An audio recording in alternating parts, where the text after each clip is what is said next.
হরে কৃষ্ণ, জয় নিতাই, জয় গৌর। সকলে ভালো আছেন?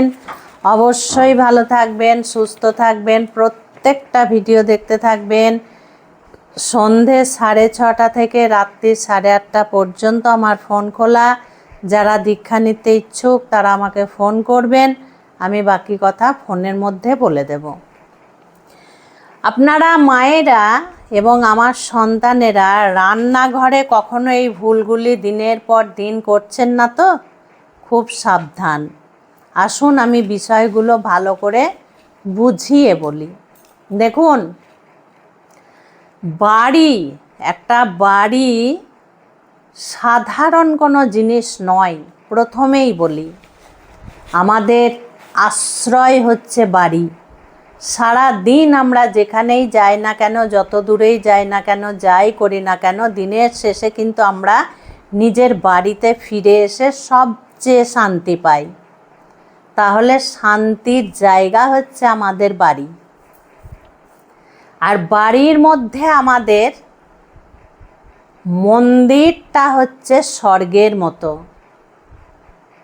ঠাকুর ঘর যেটাকে বোঝায়।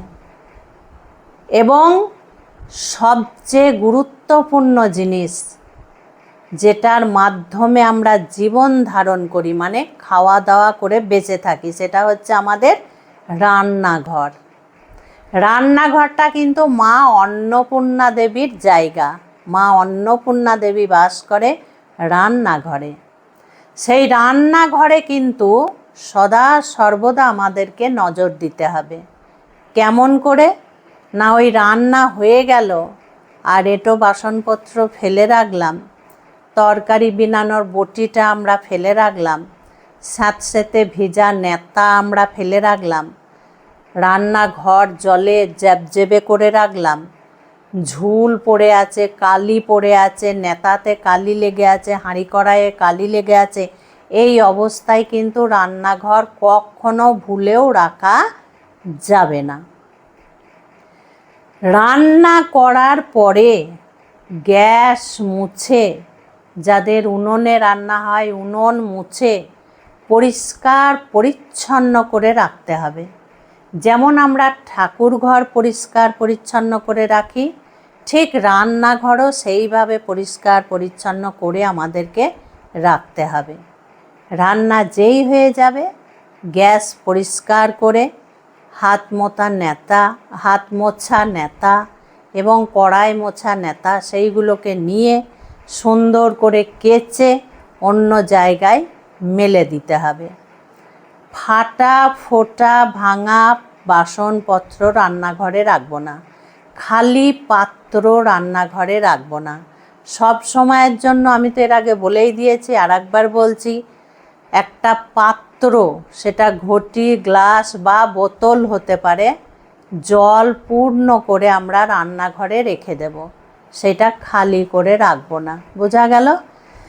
যাদের ঘরে রান্নাঘরে নিরামিষ আহার হয়, মানে নিরামিষ রান্না বান্না হয়, বা বাড়িতে দুটো রান্নাঘর আছে, একটা আমিষ রান্না করা হয়, একটা নিরামিষ রান্না করা হয়, এটা অনেক বাড়িতেই আছে।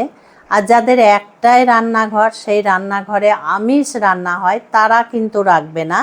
যাদের নিরামিষ রান্নাঘর আছে তারাই রাখবে।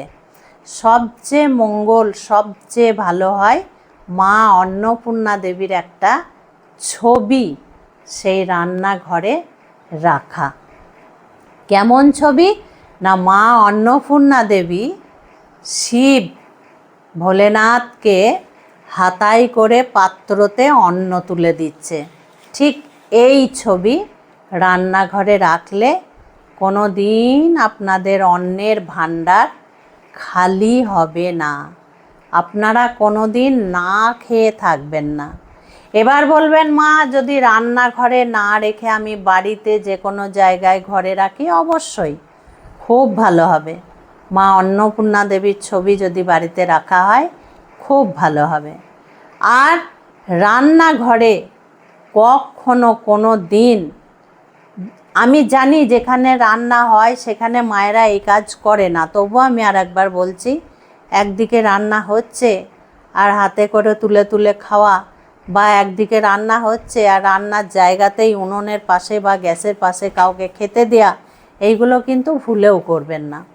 যেখানে রান্না হবে তার অন্তত 2-3 হাত দূরে যাদের জায়গা আছে তারা একদম সরে গিয়ে খেতে দেবে, আর যাদের জায়গা নেই তারা অন্তত 2 হাত দূরে অন্তত খেতে দেবে বা নিজেরা খাবে। বোঝা গেল?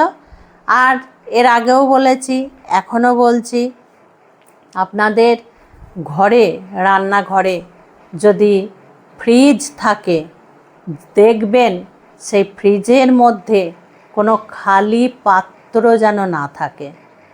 আর মায়েরা সেই বাড়িতে কখনো পচা গলা দুর্গন্ধযুক্ত খাবার কিন্তু খাবে না বা নিজেরা রেখে দেবে না। মানে অনেক মায়েরা কি করে, 3 দিন 4 দিনের তরকারি ফ্রিজের মধ্যে পড়েই থাকে, তারপরে গরম করে খায় বা সকলকে দেয় না। এই ভুলটা কখনো করবেন না। আজকের খাবার কালকে খেয়ে নেবেন। আটা মেখে 2-3 দিন ফ্রিজের মধ্যে কখনো রাখবেন না, না, আজকে রেখে কালকে খেয়ে নেবেন। কি হয় জানেন, এইগুলো করলে রাহু প্রবেশ করে। রাহুর জায়গায় হচ্ছে এই সমস্ত জায়গা, রাহু প্রবেশ করে। বাড়িতে যত সর্বনাশা কাজকর্ম তখন হতে শুরু করবে। কখনো আপনারা এইগুলো করবেন না। আর ফ্রিজের মধ্যে একই ক্যারি প্যাকেটে বা একই পাত্রতে লেবু এবং লঙ্কা রাখবেন না। তাহলে কি হয়, অলক্ষ্মী দেবীর বাস হয়। কখনো রাখবেন না। এইগুলো আপনারা চিন্তা ভাবনা করবেন সব সময়। আর কখনো আপনাদের খাটনি মানে নিজের পরিশ্রমের যে বিষয়টা, সেইটা কিন্তু আপনারা বৃথা হারাবেন না। খুব ভালো থাকবেন, সুস্থ থাকবেন, প্রত্যেকটা ভিডিও দেখতে থাকবেন। আজকে আসছি।